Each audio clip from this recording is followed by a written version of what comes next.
think my grandfather might be a cat. No, wait, hear me out. He loves tuna. He's constantly knocking things off the counter. There was one time I walked in on him licking himself clean. And he has 9 lives. Seriously, that man can't die. First, he's a war veteran. After a service, he was on a boat that just conveniently exploded, swimming to safety unharmed. Later in life, he canceled a flight last minute, finding out the day after, it crashed. He also once decided to contribute to solving New Jersey's deer overpopulation problem by smashing into one with his motorcycle, walking away unscathed because his fall was broken by a container of dental floss in his pocket. But there was one near-death experience that was a little different, and he was diagnosed with ALS and told he had 2 months to live. A misdiagnosis, thank God, but something about that experience really affected him. He was forced to come to terms with his mortality. The thing is, he's not unique, and something that everybody has to do eventually, but it seems like we want to avoid thinking about it as much as possible, portraying death as this great evil, and thus ignoring it.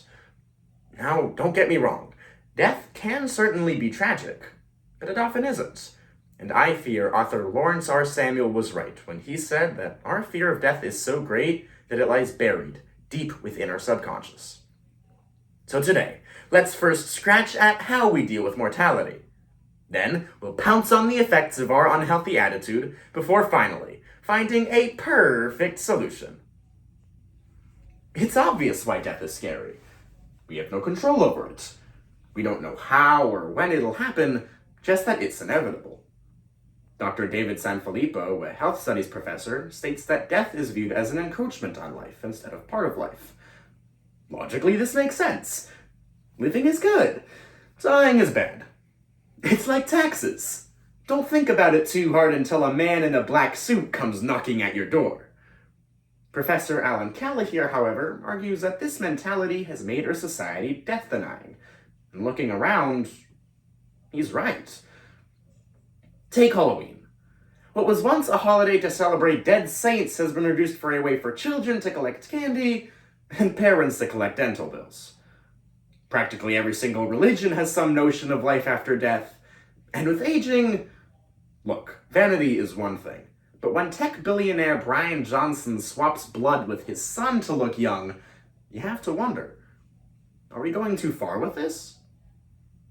A CBS poll found that more than half of Americans don't think about death at all. But why? It's one of the few universal human experiences. But yet, psychologist Ernest Becker argues that the majority of human actions are taken as a means to evade or ignore death. This means that when it does eventually happen, it hits hard. Just take a look at somebody like Queen Elizabeth. Super great leader. Unless you're Irish, or Kenyan, or Princess Diana. When the Queen died, the world wept. She was 96 years old. What's so shocking about a 96-year-old dying? And the thing is, this attitude towards death isn't limited to royalty. And because we make it out to be such an evil, we end up actively ignoring one of the most important parts of our lives. Our unhealthy relationship with death is more than just a convoluted coping mechanism. Ignoring it begets pain and stress for the ones that have to deal with it. In the 1990s, Canadian activist Sue Rodriguez was diagnosed with ALS.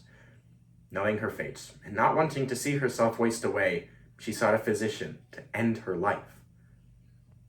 But euthanasia was illegal. She pleaded to the government for an exemption, arguing, "If I cannot consent to my death, whose body is this? Who owns my life?" She lost the case 5-4. Sue died 2 years later. In pain. In vain. Our aversion to death only causes years of suffering for people like Sue.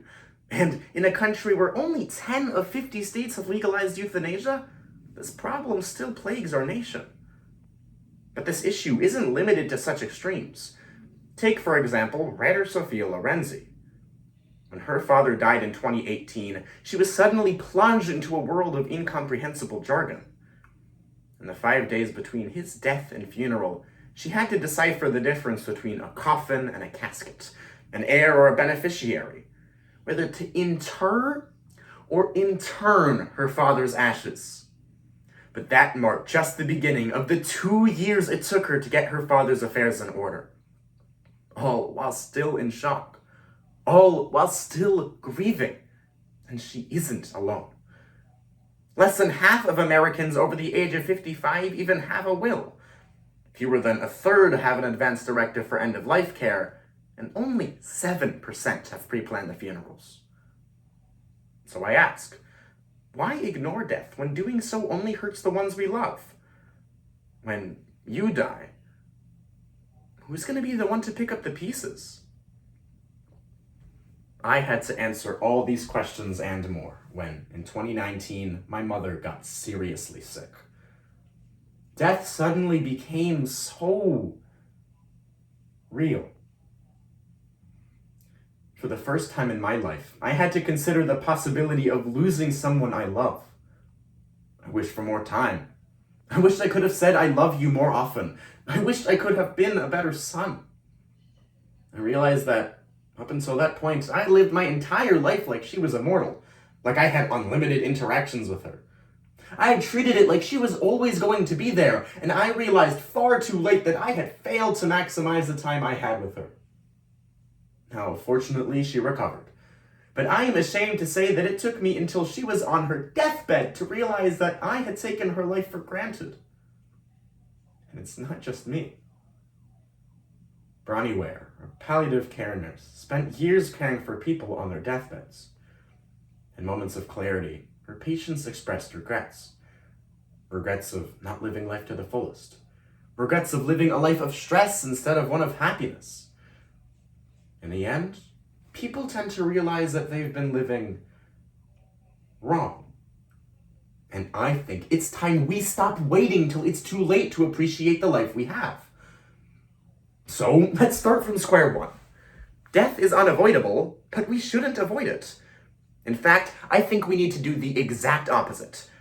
As psychotherapist Joe Nash states, coming to terms with death is essential to living life fully. So let's first replace our apprehension with appreciation. Appreciate our finite beings. Appreciate the fragility of life. That aging is a privilege. Palliative care expert Joanna Petz states that simply openly talking about death is enough to reduce the anxieties associated with it. And we need to do this so that we can learn to cherish every moment and make every one of them count. Next, let's plan for after we're gone.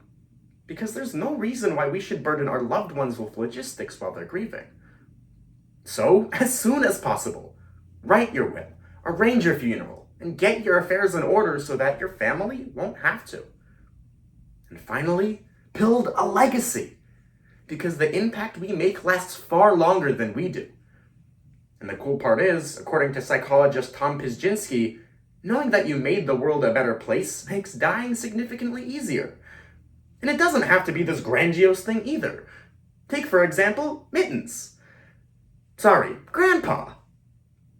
Sure, he might have avoided death around 30 million times, but he's also a veteran. He served his country and built a family from love. He might not have changed the world, but he sure made it brighter. And that's the gist of it. It doesn't have to be anything too special, but when we can start living, not just for ourselves, but for others too, we can make a lasting and fulfilling impact. Death doula Aula Arthur puts it perfectly. Our death might create the period at the end of the sentence, but it is that period that makes it a sentence at all. So let's make every word count. And let's start today. What are we waiting for anyway? Death? A bit fast.